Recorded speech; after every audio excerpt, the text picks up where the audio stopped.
Alright everyone, welcome back to year 5 of the Nashville Predators GM mode. Today is going to be the trade deadline. Now I did say if we won the Stanley Cup this season, I was going to end this. However, I decided even if we win the Stanley Cup, I'm going to continue this at least one more year. Jacob Silverberg, he might actually be a better option than what I was. Oh no, he's only a third line scoring forward. What's he doing points wise? Only 23. Okay. I was looking at pending UFAs. He's maxed out too as well, isn't he? Yeah, he looks like he's maxed out. Yep. I was looking at pending UFAs this offseason, and one in particular interested me. I'm going to show you first. I guess I can't. That was a shutout, though. Florida is out of a playoff spot in the Eastern Conference, and they have a particular player that I'm interested in. I don't want Jacob Silverberg. Jesus. It'd be nice if he was on Florida, and then I could just throw him into the trade. But Florida has something that's going to kind of help out both things that I wanted to get, which was I wanted a third-line scorer up until, for the rest of the regular season, considering that Konechny, I don't want to ruin his development, especially considering I want him to be ready for second-line time next season. So I don't want to ruin his development. And I want to get a scorer on the third line, and I need someone to take over that second line role on the left wing, a player worthy of the second line.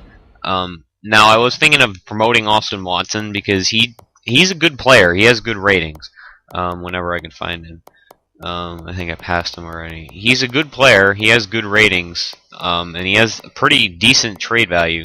He's an 85 overall 27-year-old. He's listed as a third liner.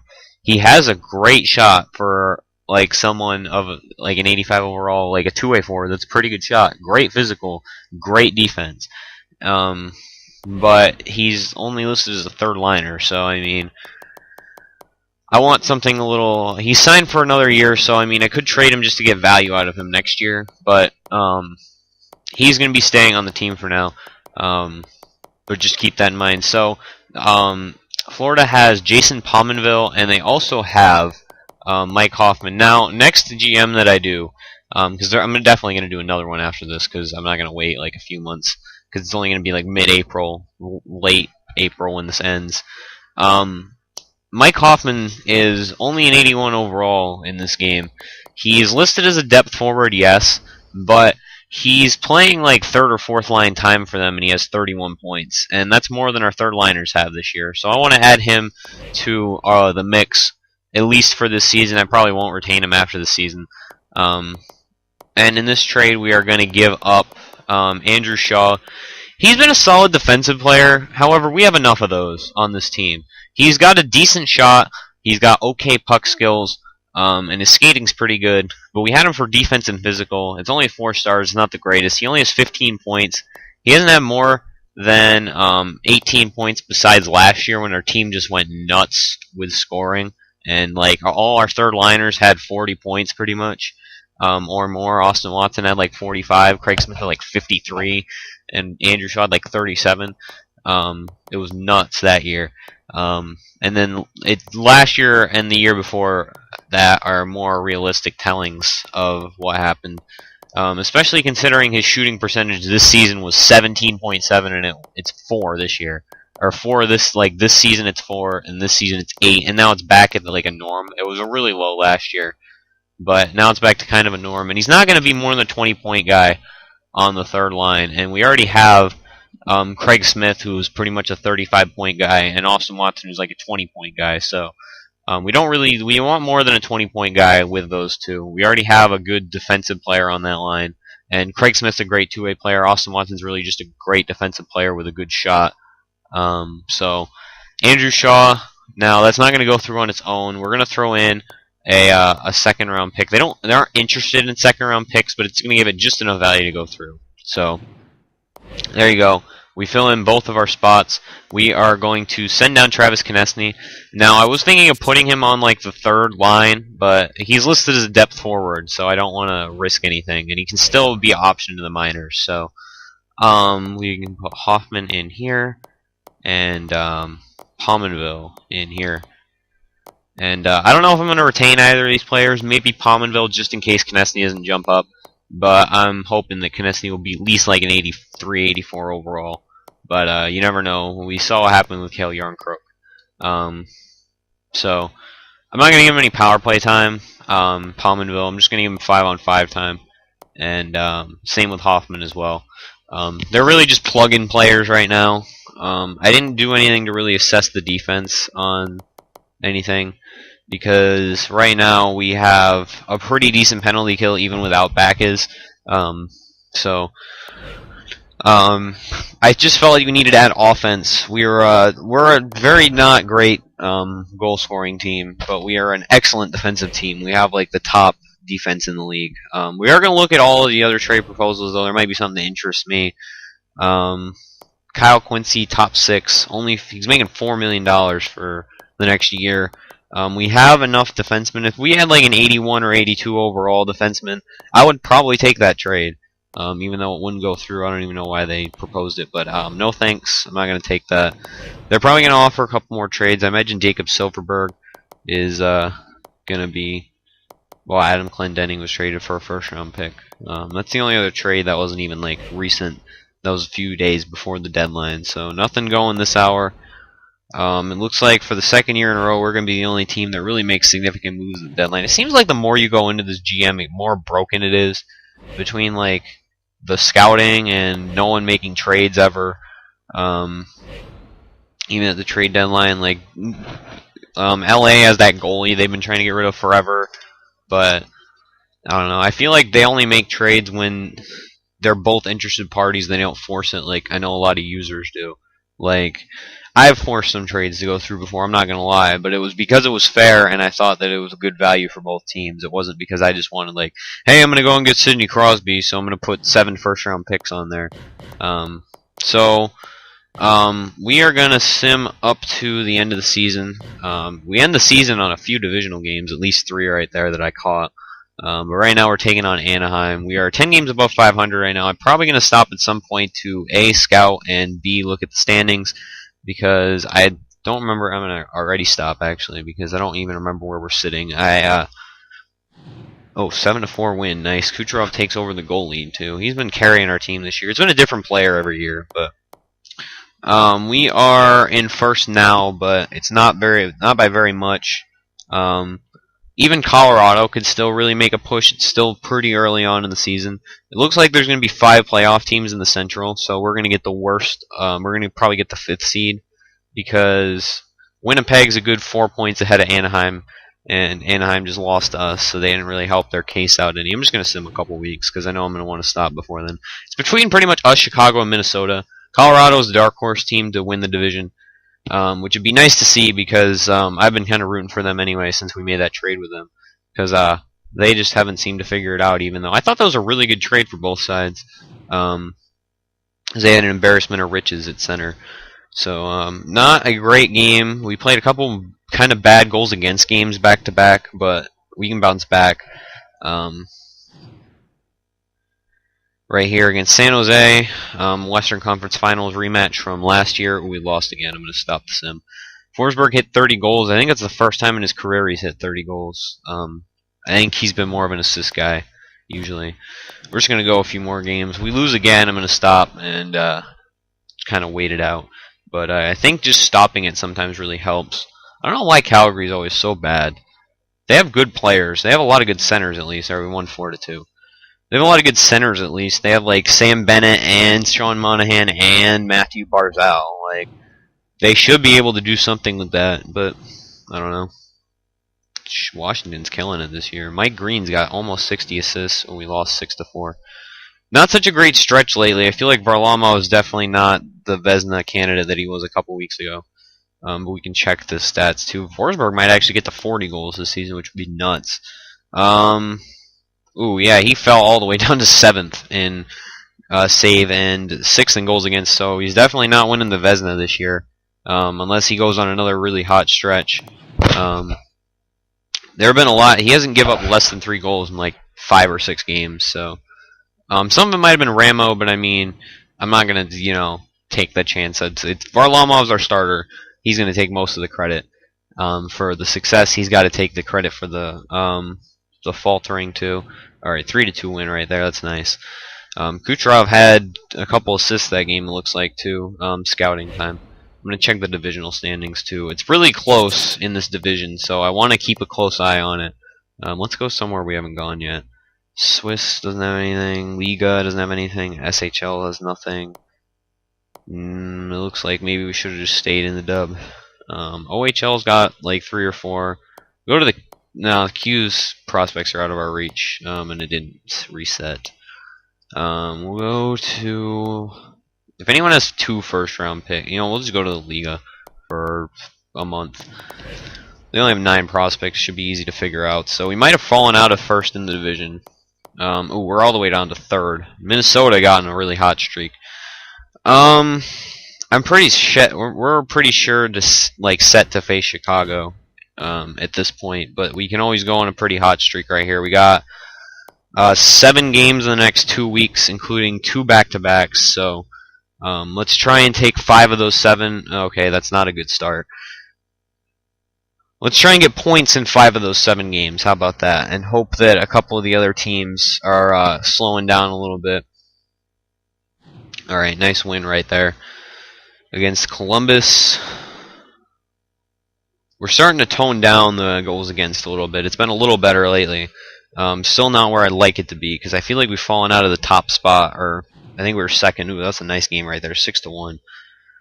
So Forsberg can easily get up to 40 goals, but he's already scored 35, which is a career high. So I'm not going to expect him to do this ever again. But it seems kind of like it's a random thing, and part of it's probably Matt Duchene. That was a regulation loss.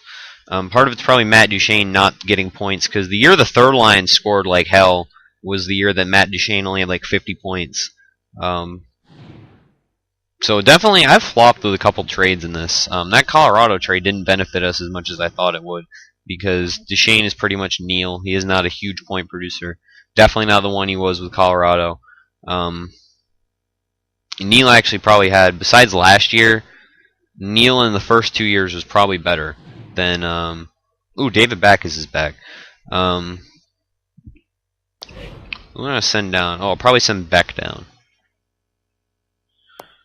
Alright, is he even on the team anymore? No. Alright, we'll send Sekech to the minors then. Okay, I thought he would get claimed for sure, but... let's put Hoffman on the 4th line. And... who should we scratch? Sissons or Downey? Sissons is... -7, 13 points in 78 games. So he's been solid, but not super great. And Steve Downey is 9 points minus. They're both pretty horrendous. So scratch Sissons just because he has a lower overall. And we'll move Hoffman down to the 4th line, and we'll put Backes in here. What's Pominville done? I don't remember what his stats were before, but might just leave him on that 2nd line. Yeah, we'll leave him on the 2nd line, and we'll give Backes like penalty stuff, like penalty kill and stuff, defensive like things. It might take who's better defensive awareness. Among forwards. I don't want Forsberg or Tyler. Well, I have Tyler Johnson on the penalty kill. Watson's is 86. Alright, let's take Craig Smith off and put Backes in then. And we'll switch Watson and Backes. And we'll do the same thing here. Top line. I want to switch Backes and Johnson. This is kind of how I envision the team being next year too. Besides maybe like Pominville will be replaced by Konechny kind of thing. So we got 4 games in this last week of the season. I'm going to check the standings one more time, but we won 3 straight. So we're not going to get to the 52 wins that the GM wanted.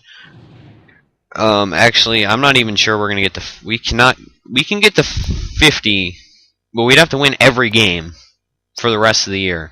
So we actually have the top spot in the division. We are unless if Minnesota jumps us, which I don't know how many games they have played. If they jump us, we will face Chicago. If not, we'll face Winnipeg or Colorado, whoever finishes better, because it looks like Colorado really caught up. Oh no, St. Louis jumped up everyone. St. Louis was like last or like second to last for like the whole season. Now they have a playoff spot. That's crazy. We have 2 games against Dallas though, which is the bottom team in the division, and 1 against Chicago. So we'll slow sim that game against Chicago. This is going to run a little over 20 minutes. So we have to win every game to get to 50. It's going to be a step back year either way, because I think we won 51 last year, and there's no way we can win that many this year. I feel like it's mathematically impossible to win 50 games this season. And the lack of overtime losses are really what's killed us this season. We're not going to win the President's Trophy either. So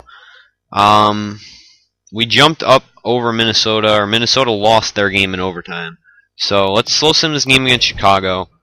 Not like slow sim, but we'll go period by period. All right, Mark McNeil scored. All right, it's 2-2, and we won 4-3. All right. So if we can win the next game, I'd pretty much say we have the division. But I can check the I'm probably going to check the standings again before the game. So yeah, this isn't going to be the last year. I'm going to reiterate that point. If you're still watching by now, this isn't going to be the last year. Even if we win the Stanley Cup, I want to go one more year. So Colin Wilson, no, Tyler Johnson's going to have a 30-goal season. Forsberg's not going to finish with 40. He went on a really slow stretch right there for a while. So yeah, Patrick Kane's going to have a 50-goal season, it looks like. Kurt Iles is back in the minors. That looks fine by me. Alright. Yeah, I did already send Beck down. Alright, so that's not what I probably went the wrong way. Alright, so if Minnesota has 2 games left like we do, then that is a really close race for 4, 5, and 6. One team's gonna be screwed out of the playoff. That's why I wish it was still conference based, is because Anaheim is not a good enough team to make the playoffs in that Pacific Division. And wow, Vancouver's just really awful. Anaheim's not a good enough team to make the playoffs in that division. Like they have 81 points and are bottom of the division. If they win this game, they're gonna have 81 points. So, well, no, they'd have 80. Never mind, I did that math wrong. I don't know why I was giving them 3 points.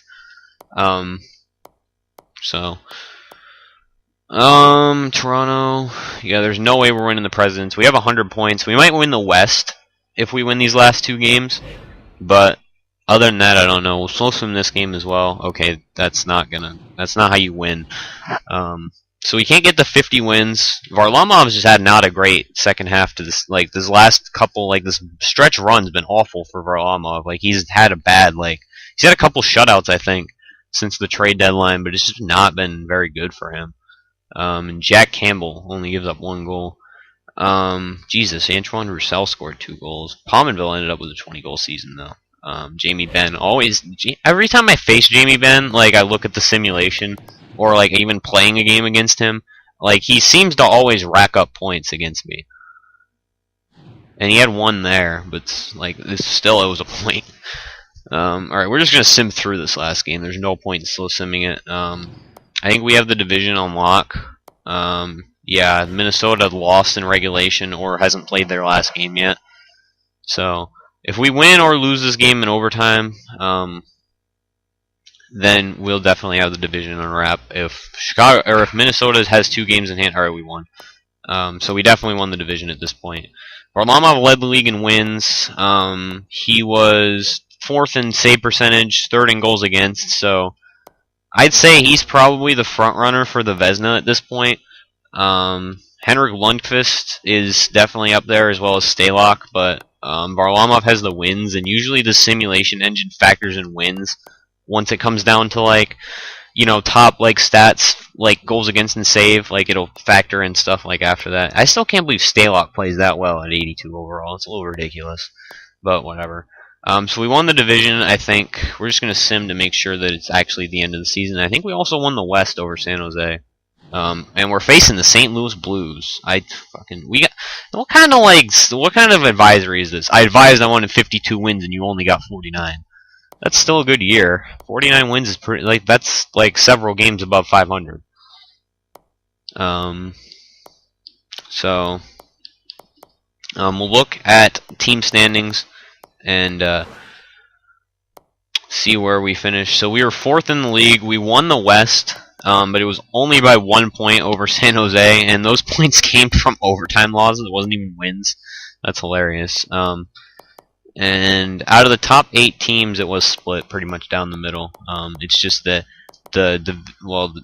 Boston didn't even win the division, but that's crazy. Toronto did that good. So goals for, we finished 14th, so that definitely improved after we got Pominville, but not by a whole lot. It was almost 3. And then goals against, we were the top by a good bit. Power play percentage, we're 4th. That seems to always do really well for some reason. And penalty kill, we almost cracked top 10. Colorado, who also made the playoffs, had an 82.7%. So we were not such a great home team. We were a pretty good road team. We were above average road team. We finished 8-2 on the season. Now Toronto finished 8-0-2, but they're in the East, so we don't have to worry about them. And the only games we lost were that one against Dallas. It was kind of a throwaway game at the end of the year where we pretty much already won the division. So we'll look at the Central. The Pacific had 2 really good teams, and then the rest was awful. Vancouver only won 19 games all year. That's crazy. I want to see where they 2.27 goals against, goals for 3.48 goals against. Yeah, that's one way to tank. In an awful goalie. Their power play was only 15. Their penalty kill wasn't awful. It was right at 8. It was almost at 80. That's pretty good. Considering that a lot of teams had 20% power plays. And then that's the Met. What is it? Okay, Central. I went the wrong way.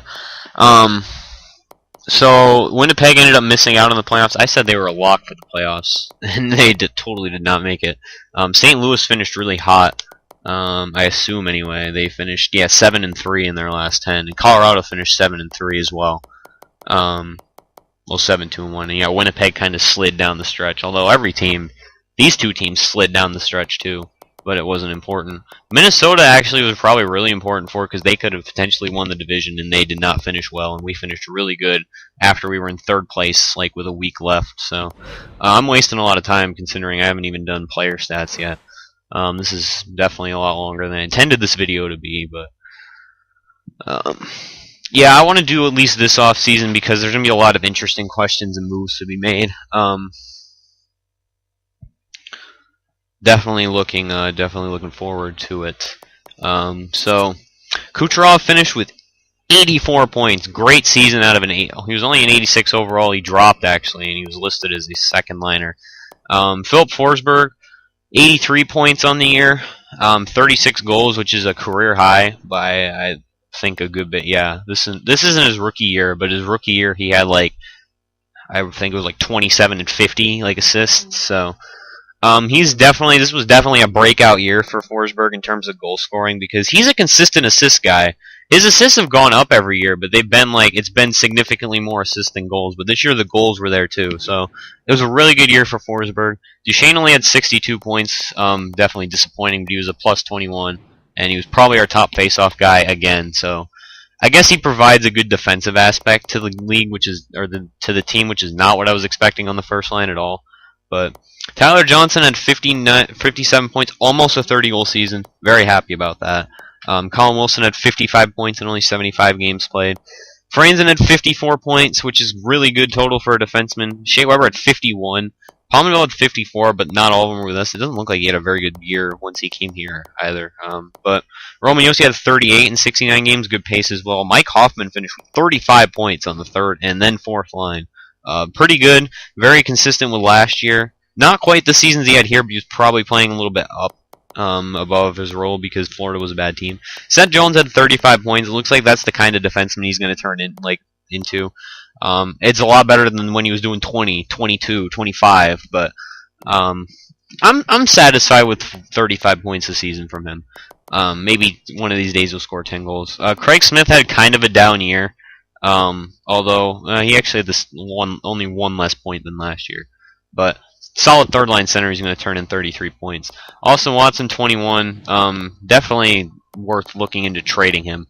At least looking into it. Back is at 17 and 52. It's pretty good. He was a +4, which isn't the greatest, but when I look at hits, he'll probably be up there. Sisson's at only 13, but I scratched him at the end of the year.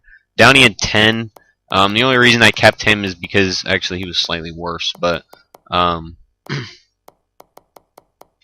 he had a lot of hits, and Sissons was not a very physical player. He is a 4-star physical, but Downey's got like 4.5 stars. So Edmondson had 7, and Chapman had 7 as well. Mike Richards had 7 on the fourth line, and Konecny had 3 goals in 16 games. Sekech, not important. Koivu, also not important. Bartley with 2 in 20 games. Plus minus. Kucherov, Forsberg, Duchesne all +20. Chapman +16. Wilson +14. Edmondson +13. Craig Smith +12. Yossi +11. And here's everyone else. Konecny had a pretty good defensive rating.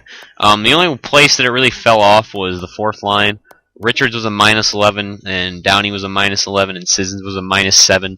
I think that has a lot to do with the fact that they gave away the puck a lot, though. When I look at that, that'll probably be the case. Well, Downey had 4 game-winning goals, and he only had like 6 goals overall. Yeah, that's funny. So, shooting percentage, let's see who had a really good shooting percentage. Forsberg shot almost 20%, which is insane. Kucherov shot almost 20%. Konecny shot 16% in his short tenure here, so that's good. And then, yeah, Johnson shot like 13, Watson shot like 12.5, and Wilson shot like 12. So that's really good percentages for most of the team. Duchesne had a low shooting percentage, which is, I think when he has bad years, it just seems like that's why, because his shooting percentage is so low. I don't know. Face-off percentage, Backes was actually our top guy, but he didn't play center consistently. So it was Duchesne, followed by Richards and Smith.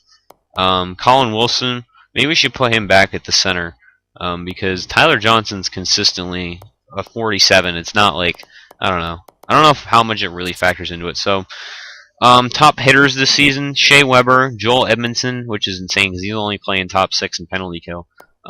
Philip Forsberg with 171, which is also insane. Craig Smith with 156. Chapman with 141. Downey with 108. Backes with 97, but keep in mind that was in only 50 games. He would have definitely had 150 hits if he played the whole season. Richards had 60 or 82. Watson had 64, Johnson had 57, and Wilson and Yossi had over 50 as well. Seth Jones, I'm surprised he doesn't have as many hits, because he only has a 4-star physical, and his aggressiveness is only 79, so that might factor into it too. I'll just let you look at everyone else. Giveaways, as opposed to takeaways, we'll just look at this. So, we'll look at takeaways. So, Johnson was a plus, Palmebo was a plus, Craig Smith was a plus, Forsberg was a plus. Wilson was actually a minus, and then Shea Weber, as we expect defensemen to be a minus. Watson was a plus, Hoffman was a plus, Duchesne was barely a plus, Edmondson was definitely a minus. Again with defensemen, and Backes, he's not a super great puck handler, especially at this point. He's got 85 puck control, which isn't the greatest in the world, and he's also he's a bigger body, so he's more inept to turn it over anyway. And then after that, it's all kind of... Well, Steve Downey was pretty even, actually. And that's it. So we'll look at goalies now. So Varlamov finished with 2.22 goals against. He finished 41 and 25 with a 9.24 save percentage, 10 shutouts. Definitely the best year he's had in Nashville so far. Maybe he's finally starting to find a groove. And Carter Ram had a really good season as a backup too. 2.52 goals against, 8-8 with a 9.2 save percentage, which is really good numbers for save percentage wise for a backup goaltender. That's indicative that he could be a starter and have a great save percentage. So that's going to wrap it up for me. Next episode I'll do a playoff preview. I hope we honestly get matched up with Colorado in this playoffs. But next episode will be the playoffs against the St. Louis Blues. So stay tuned, everyone.